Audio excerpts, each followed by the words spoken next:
Thanks so much, Kevin. Thank you for the introduction. And ladies and gentlemen, welcome to the continuation of day one of the Fueling Growth Virtual Boardroom, very kindly brought to us today by Grant Thornton, Saudi Arabia. Now, in this session, we'll be talking about the tech surge and its impact to industries. As Kevin has just said, I'm John Ivanduke. I'm the co-founder of Duke & Mir, which is a strategic communications advisory based here in Dubai. Now, let me introduce you to our expert panel who are spread right throughout the world. Firstly, on our panel is Senior Vice President of Wipro, Aswatha Amanath, who to his friends is Amma, and we're very much amongst friends today. Amma is the leader of global sales strategy and operations at Wipro, and he heads up the large deals team too. He also set up Wipro's marquee multi-million-dollar Silicon Valley Innovation Center in Mountain View, California. He helps to connect the dots for Wipro between 30 sectors, over 52 countries, and hundreds of businesses, digitally transforming for growth and investment. It's a pleasure to have you, Amma, particularly given the time in California right now. Thank you, John. Next up, let me introduce to you Alex Bennett. Alex is passionate about building culture in businesses and helping them drive continuous improvement. He did just that during his time as the CEO of Virgin Mobile Middle East and also as Vice President of Gartner across Gulf and emerging markets. At various times in his career, he's been based in Sierra Leone, the Netherlands, and the UAE, and he joins us today from his home in the UK. Welcome along, Alex. Thank you, John, and good morning, evening, or afternoon all. Our third panelist is Philip Pabst. Philip is a serial entrepreneur, founding 3 startups across various industries and managing a boutique investment fund, which is focused on fintech and blockchain. Now with Microsoft for Startups Middle East, Philip manages strategic partnerships and deal flow across the region, helping to accelerate the growth of entrepreneurs right across the Middle East. Thanks very much for joining us, Philip. Thank you, and hi everyone. The final member of our panel is Raja Lahiri from Grant Thornton Barrett.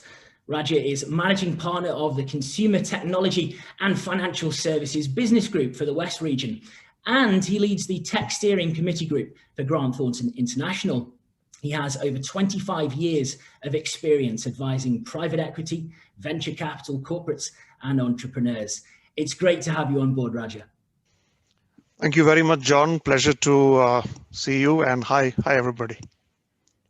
Thanks so much. So let's get started. We haven't got long, so we may as well get into the questions.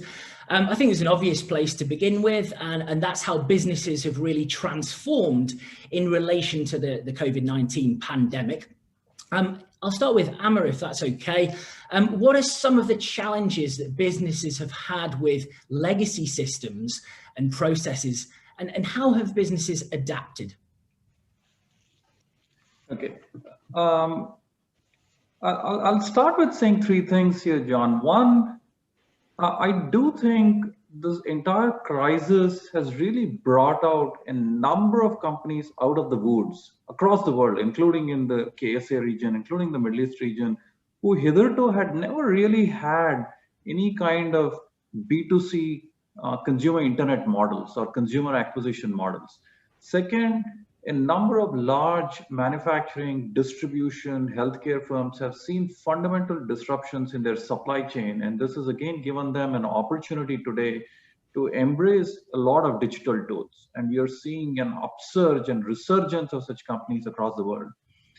The third thing that the clients and the companies around the world clearly have faced is how to create a workforce of the future. One is an ability to provide them the tools, technologies, etc., but also fundamentally changing the operating culture inside the company by creating a lot more collaborative atmosphere.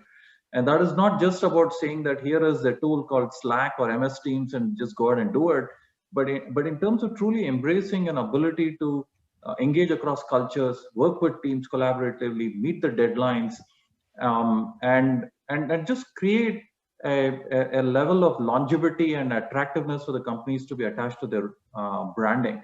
So the crisis really has manifested in 3 ways. One, disruption of consumer acquisition channels and therefore huge innovation, complete burn down of the hitherto previously existing supply chain processes that has led to newer models right now. And the third is just internally, embracing a lot more digital workforce of the future and engaging and embracing best practices across the world. We are seeing huge adoptions of this in the region itself. Very much so. Alex, if I could just turn to you now and talk a little bit about success stories from the pandemic. We all know about the difficult times, but what about the success stories? What examples have you seen of how businesses have responded well to COVID-19? Well, thanks, John. What would you say? Every business has to respond to COVID-19. I think every business that's navigated and stewarded its way through so far needs a pat on the back. It's people, managing OPEX, managing keeping its team, managing keeping its market share. And it's interesting, I was talking to a friend of mine who was talking to his father about the pandemic, and he's in his 70s and said, this is very much like the Second World War, it'll all be over by Christmas. And it won't be. It won't be. This is here to stay for a while. So I think within pandemic responses of businesses, the very fact that people are responding and surviving and they're adopting new tools and processes, excellent. What Emma was talking about, the digital workforce, has now evolved massively. For me, it's now, what do you do with it? You have your new profitability position, you have a reduced margin, you have a reduced P&L, board and shareholder expectation has potentially changed, or conversely, you've accelerated in these conditions. So what do you do next? How do you fund your new innovation? And for me, it's around, how would I say, enterprise agility. I think in the previous session, there was a lot spoken about the agility in terms of methodologies, but are you agile within your enterprise to encourage innovation, therefore take advantage of tech and tech surges? I mean, as humans, we're pretty good at technology. Look at the last 150 years of development.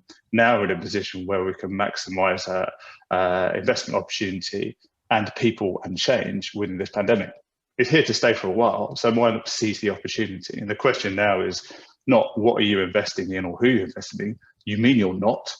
And that is the real driver now, I think, for businesses who are surviving and adapting and will thrive ahead in the next stages in the next 2-3 years. Yeah, and certainly one of the ways in which businesses have adapted is obviously with remote working. And Philip, how can leaders ensure that the physical, but also the virtual infrastructure is really fit for purpose? Hi, everyone.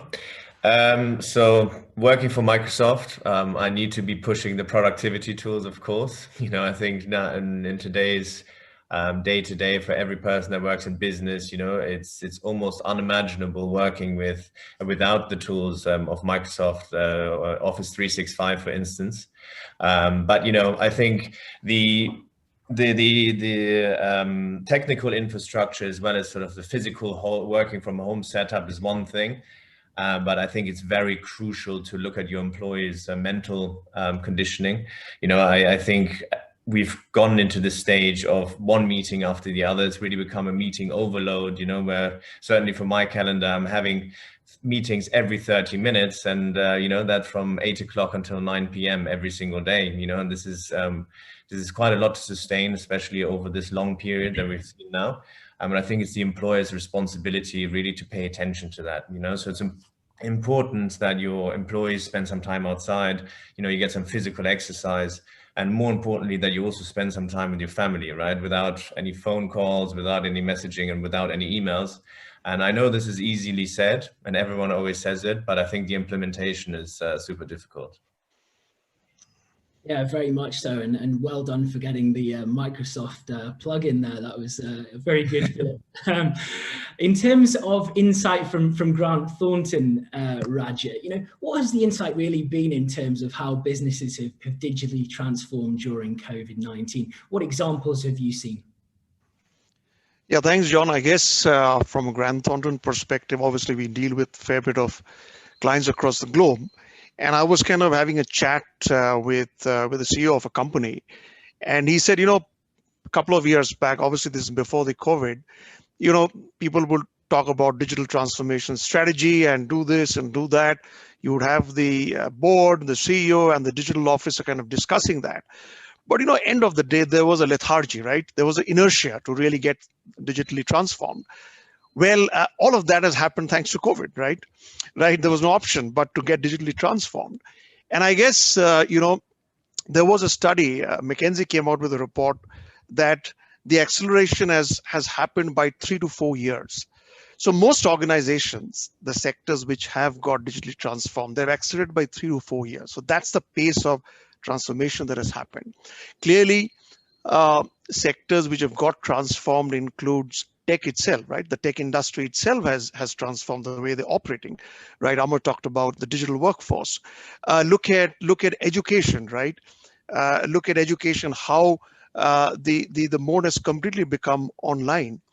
For example, in India, we are potentially going to see the largest $1 billion transaction of an edtech company buying a physical higher learning education company. So education is seeing that kind of transformation.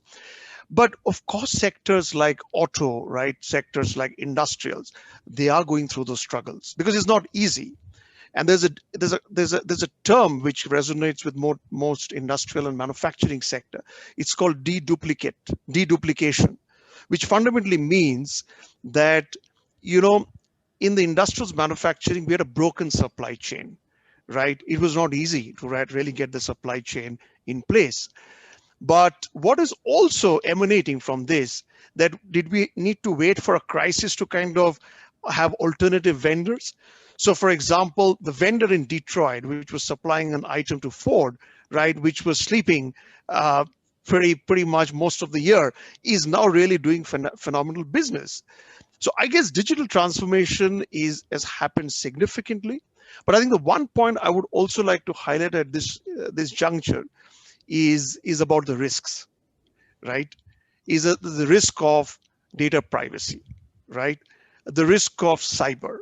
We've had so many examples from a Grant Thornton in the last 7-8 months where clients have come back and said, you know what, there's been a huge data breach that has happened. So I think some of the risks needs to be also carefully maneuvered as we go through these times. Very much so. Fascinating insight, Raja. And the legacy businesses keeping up with those which are a little bit more agile. Really fascinating. In terms of industries that are developing as we continue to navigate our way through the global uncertainty, we're seeing different industries and sectors with their accelerated growth in various ways. And Philip, I'll come to you first on this one. Microsoft has announced in the past 24 hours record profits, driven by what the Wall Street Journal calls pandemic-driven cloud and video game demand. These are clearly two growing areas. What industries are you seeing in terms of real growth during this period of time? Yeah, I think you've hit the nail on the head. I think cloud-based companies and the software providers were definitely on the winning side. It's COVID has really accelerated already existing trends that were happening many years before. And I think the companies who geared up for these new trends were ultimately the ones who managed to benefit from that. And everything was moving to the cloud even before the pandemic, and softwares were used to optimize businesses, right? And I think the need has just been accelerated. And therefore, companies like Microsoft managed to benefit from that quite significantly. We're not focusing only on the products that we're pushing ourselves, but we're actually trying to lift up the industry as a whole. So as my responsibility at Microsoft for startups, we're actually helping traditional corporates, so the corporates that are in our customer portfolios, to transact with up and coming software solutions around the region, especially that have maybe not had it so easy over the last couple of months, but generally speaking, the industry is doing really well. It's interesting that you've mentioned gaming as well. It's been a hell of a ride for these guys. So the industry has actually grown by 10% alone last year. And I've seen a statistics that said that out of the 4.2 billion people that have got access to the internet globally, 2.69 billion are actually playing video games every single year, and I think that is just a phenomenal figure, which is due to grow significantly over the next couple of years. This is obviously a trend kind of spearheaded by Asia, but I think just slightly behind that, Europe is pulling along, and third in line is Middle East. So there's loads of interesting stuff happening. The UAE especially is doubling down on these industries. They've invested a lot of money into the diversification of their economy from a tech perspective.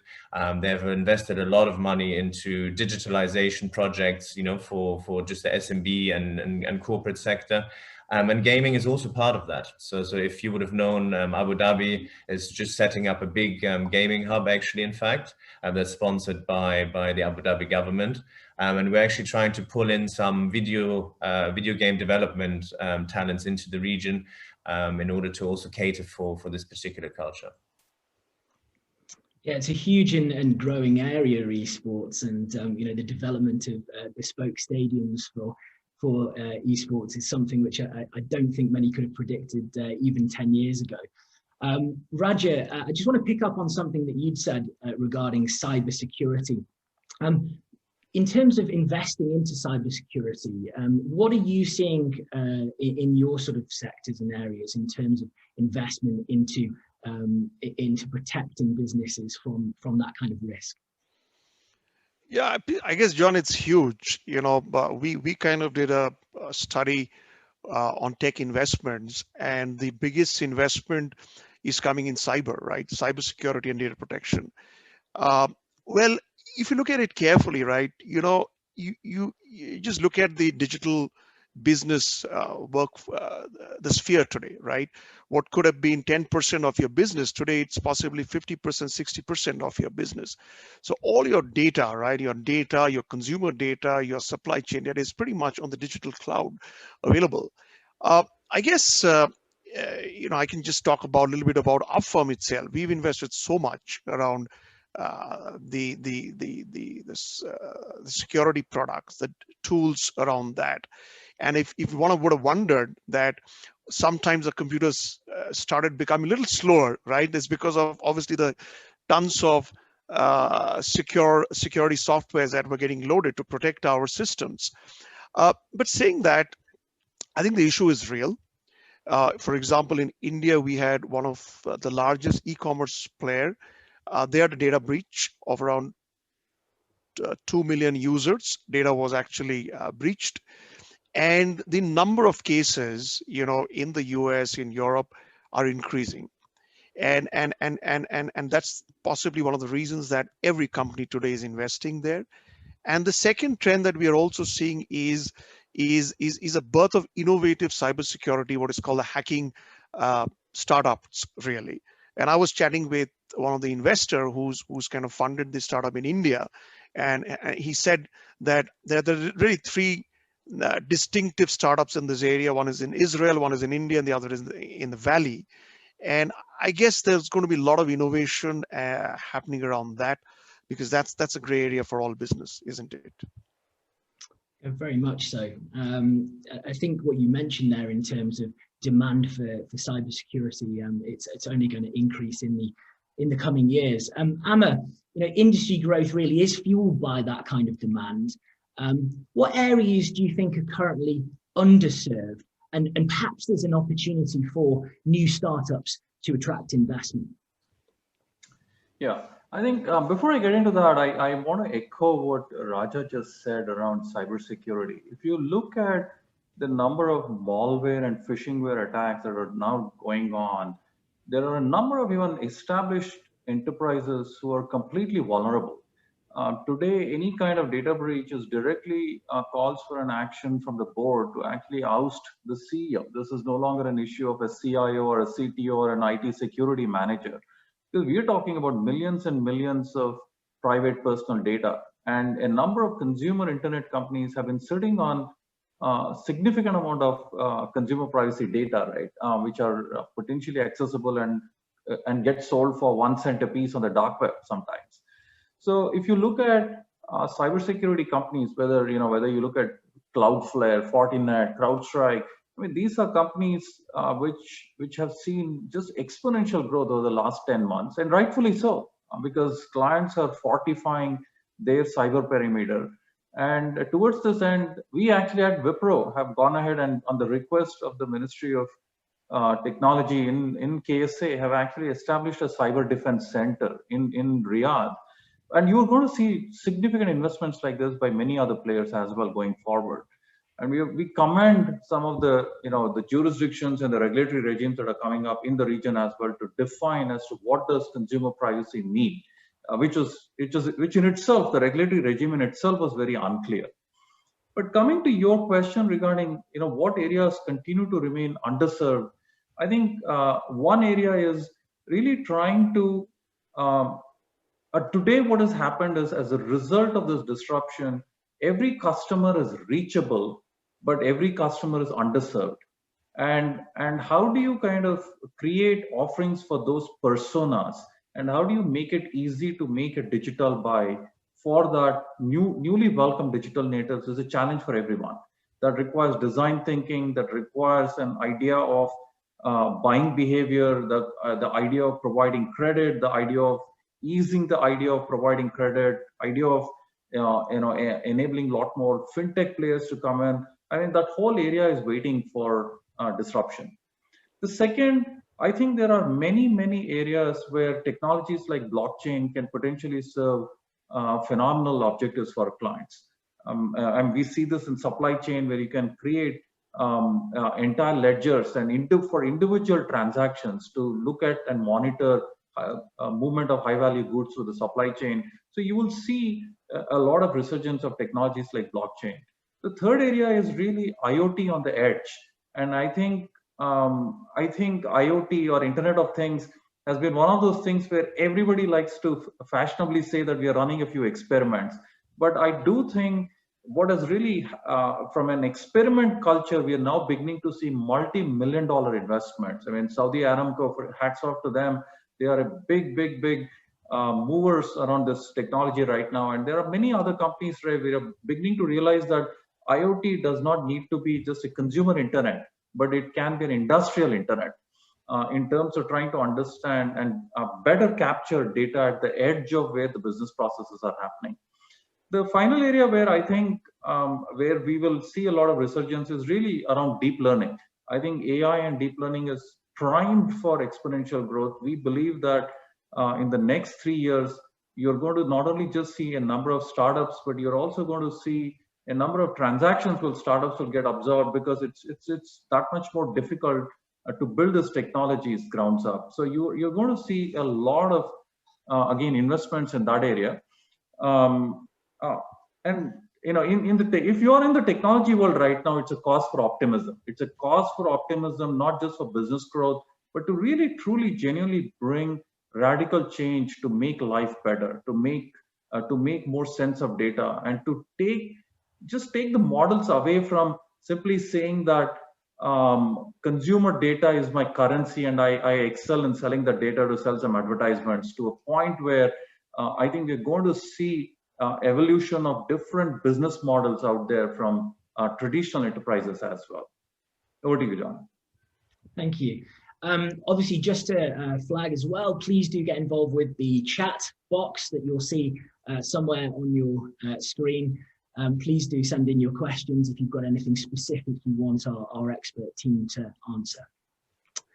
Alex, in terms of technology and priorities for business, I was listening to Imad's opening remarks earlier on today, and he said something really interesting. He spoke about addressing vulnerabilities to recover stronger.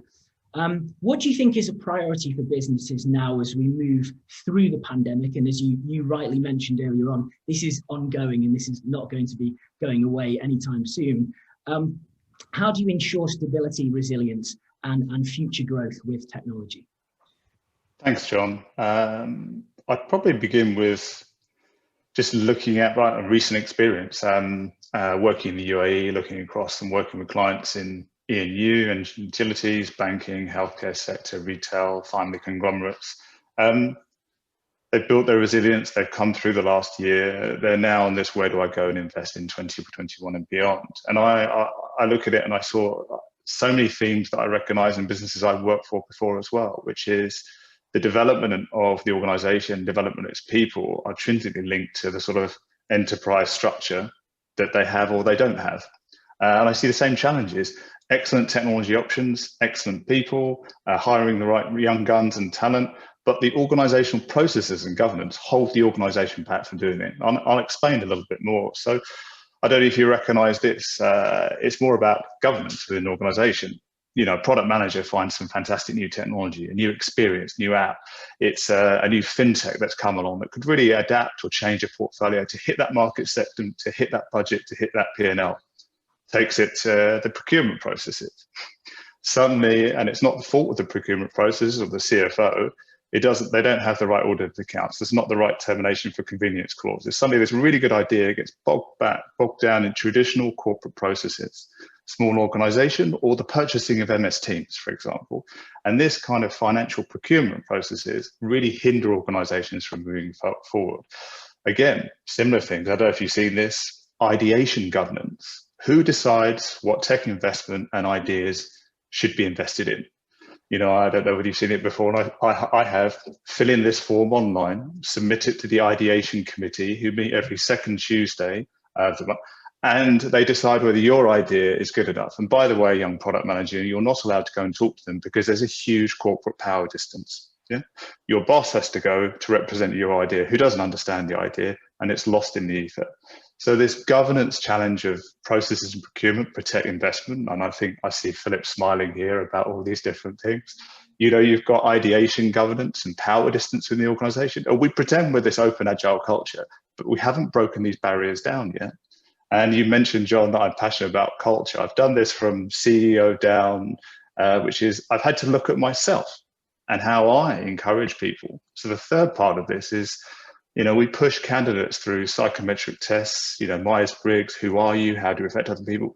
Your managerial leadership, your VPs, your senior managers, your C-level, how well do they know themselves to encourage innovation? You know, how have you really looked at breaking down command and control perspectives across your organization that can stifle the very innovation that I'm just referring to?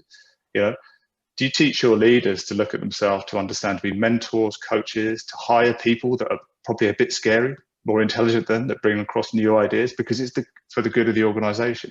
And these are the things that I've seen commonly, you know, in the Middle East, working in the UK, working in Amsterdam, across Europe, which is the very ecosystem of the organization, these radical transformation to encourage further technical investment.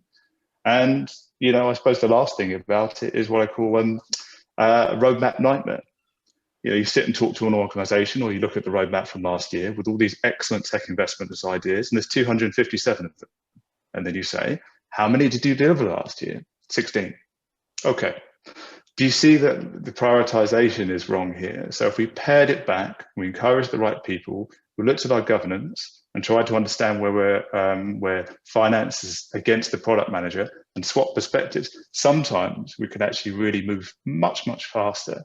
Because the climate of pandemic is just another ecosystem. It's just another climatic domain. It's now about adaptation from within to sort of recover, to regenerate. And what is it? Digital transformation means A and B ending to me. More now it's about business change in the current climate, whether you're going to turn around, enter new markets, scale your business, or optimize your P&L. And that's what I call business change in the modern era. That's what I think is digital transformation. Yes, I mean, I think we should hand to Philip really and get his thoughts on this. You know, obviously Microsoft, such a large company, how does it instill an innovative culture throughout its teams around the world? You know, it's not that easy. You know, so although we're a tech company that's creating, you know, innovative technologies, etc., we're still a business with 150,000 employees globally. You know, so there needs to be an element of governance. And as Alex rightly said, you know, governance can be very hindering in some certain aspects. My team specifically is in a unique position where it's sort of just hovering between areas that are governed by different rules.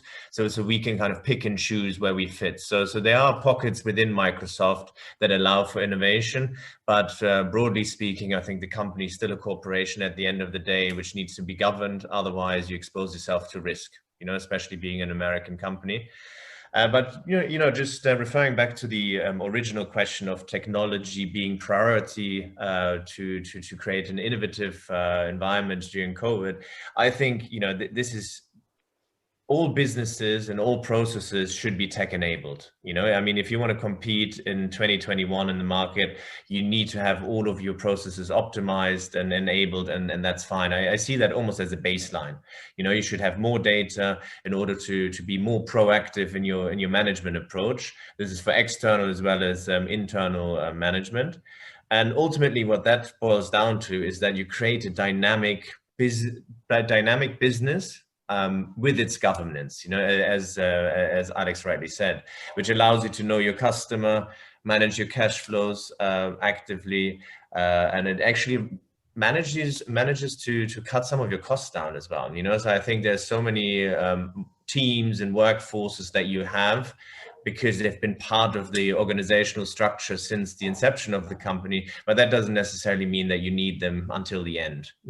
I think it's a bit of a harsh thing to say, but I think it's certainly reality now when companies have to deal with tighter cash flows. Maybe the funding isn't there anymore that they had before. Maybe the revenues aren't what they projected them to be. So these are realities that we need to face. And then more importantly, be safe. I think technology allows you to be safe. It allows you to protect your own business, but it also allows you to protect your the data of your customers ultimately, which is even more important. So I think, yeah, it all kind of ties together in order to create an environment for innovation. Very much so. And I turn to Raja now and sort of say, the fragility of global supply chains. It's not just going to be COVID-19 that's going to affect this in the coming years. We have geopolitical factors, climate and environmental changes, the volatility in commodity pricing, logistics and transportation disruption. How can companies really use that technology to find ways to be more resilient and prepare for the next crisis?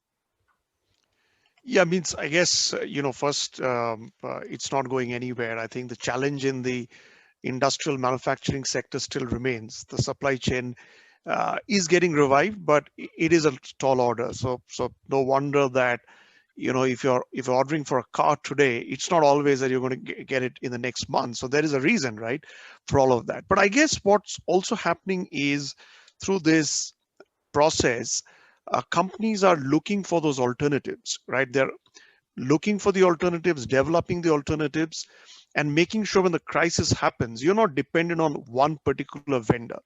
If you look at an industrials company carefully, we're not talking about 2-3 parts. We're talking about millions of subparts. If you're looking at an automobile, for example, if you're looking at a steel plant, for example, the traditional sectors, right?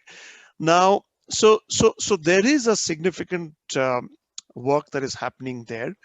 And as I said, the term, it's called deduplicate, which is basically means that for any part, you have an alternative, right? If you go to the SAP system, it's already there, but nobody uses it. Now everybody has scrambled back and said, you know what, I got to have those alternatives. So I think that process has started. But as you rightly said, there is a geopolitical angle, and we will see those shifts in certain sectors, certain areas. I think there is, certain countries have already announced significant investments flowing through because of some of these geopolitical changes. And I guess we will see that. I think the last thing I would say here is about tech. And I think Philip mentioned that. Previously, we could talk about tech enablement. So Steve Brown said, the futurist, that future, everybody's going to be a tech company, end of the day. But rolling forward, it's going to be a data company, right? And I think Amber talked about data, the importance of data.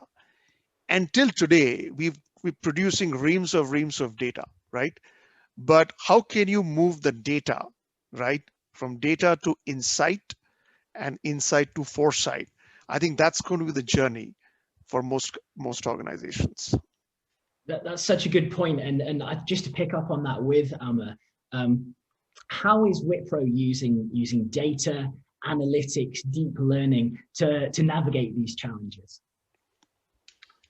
Yeah, I think one of the things that people have now realized is that it's not just the social media companies that sit on a lot of data. Companies themselves sit on a lot of data. They did not know where this data was residing. Two, they did not know how to collect this data. And three, how do they deal with this data and keep it private? Now, that manifests itself in three different kinds of companies. There are companies out there who have been working with very traditional platforms of years, working on simple sheets and having a few data analysts churning the numbers. There are others who have invested in some data platforms, who have understood how to collect and harness this data, but are yet to kind of evolve new business models. And there are whole other sets of companies who have done all of that and now are launching new business models. If you look at, for example, just Starbucks, Starbucks just announced in this quarter, today morning, they realized that 40% of their business now in the United States comes through their app. It used to be 5%, where people purchase on an app and then walk into the store and collect their coffee. Starbucks has become a destination now, as opposed to a place where you actually go through and, on your journey, because people have nowhere else to go. They go to the store, they pick up, and they'll come back.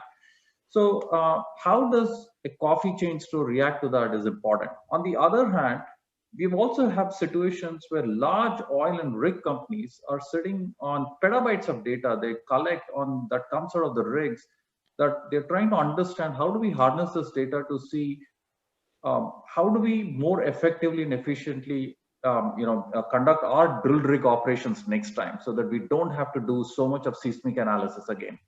So a number of large tech companies are responding to it. Microsoft, to their credit, has huge, phenomenally powerful data platforms, and a few other firms have it. There are specialist data platforms out there that we work with.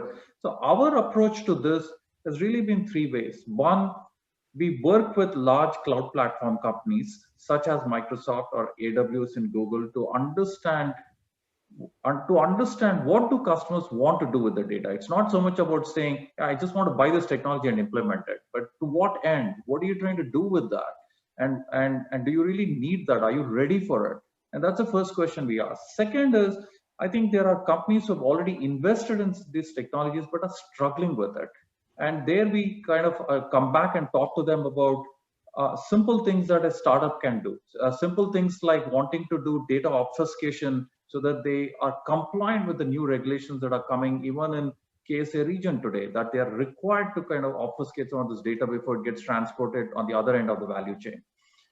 The third is, I do think people can extract a lot of value from their invested platforms. I think most of the oil and gas companies, most of the manufacturing and supply chain companies have already invested in some or other ERP. And we tell them saying that before you embark on this another fancy digital transformation, can we at least come back and have a fundamental discussion about, are you using what you have today? And before you start making that investment, because every new investment manifests itself in additional, not only just additional expenditure, but a whole range of internal process change and frustration and knowledge that gets lost. And there's a lot of the tribal knowledge that exists that out there that you throw out of the window by just simply saying that I need a new tool. So we ask people saying, to what end and to what purpose? And we force people to ask those questions. And I kind of relate back to the point that Alex was saying, look, we've trained a lot of our staff, we've trained a lot of people on all kinds of new mechanisms and Myers-Briggs and all kinds of psychometrics tools, but we often don't ask leaders to say, so have you done a little bit of introspection yourself? How are you changing here? What is it about you that's changing to meet the moment in time right now? As opposed to just saying change needs to come from somewhere else. And I think harnessing data is no different in terms of saying, let's try to understand what you have, where do you want to go, and what's your purpose before we start embarking on huge amounts of investments and massive technology projects. Back to you, John. Thanks very much. Philip, I'm just going to ask you a quick question from the floor that we've had. And it's, how can companies invest in the tech needed economically, so in the most cost-effective way? I think it's about what was just previously said. It's about understanding what your needs are. It's not about just buying the new fancy shiny thing that you see in the shopping window, because you believe it will give you an edge over your competitors, but it's about really understanding what your exact business needs are. So do you know your customer enough? If not, how do you get to know him better? Are your processes going smoothly? Are you wasting time, efforts, capital along the way? Is there a tool out there that can make that more efficient? And I think these are the questions you need to ask yourself as a business before you can go out there to shop, and consultancies can help you with that. Big companies like Microsoft can certainly help you with that as well. We're very much a partner-driven organization. So one of my jobs is to sit with the big corporates that are looking to transform digitally, and to really identify what their needs are. And then we put out challenges to the startups that we work with in order to come up with a certain type of solutions that are not maybe out there on the market currently, but which are solutions that are specifically tailored to a particular problem. And we find that this is a much more effective approach than just buying every single new fancy gadget that's out there. Quick thoughts from Alex on this one. How would you invest in tech in a cost-effective way? I think you need to also reflect, which is missing in a lot of businesses, on what hasn't worked. I think we've just mentioned there as well, and to stop investment. I've seen it so many times, which is I've started rolling out an ERP for my organizations and my opcos. It's 2 years in, it hasn't worked. It's hugely expensive. The board are asking questions. It's affecting the reputation of digital investment or technology investment at board level with funding. Massive problem. And I think stopping is just as important as starting. Secondarily, having a sharp negotiation team, a good CFO or procurement team that work hand in hand with the commercial team, understand how to negotiate. There are opportunities as well now in this dynamic where you can say, okay, I do have a particular contract or over a term, I'm willing to extend, but I'd like to renegotiate terms. Do it with equitability, do it with partnership. Don't tie the contract so tight so your partner collapses, but leave enough to make margin each side so it's equitable and you provide a decent service for each other. But what Philip says, and I'm saying, choose what's needed for your business. Don't be vendor-led. Choose the requirements, define them clearly. Don't buy something before you understand what it was. How many times have you seen an ERP being rolled out and everyone says, why have we bought this? The previous system worked just fine. So decide where you're going to invest, stop some investment, and have a shrewd negotiation team, and mathematically evaluate propositions so you can prove ROI to the board or your manager or even yourself.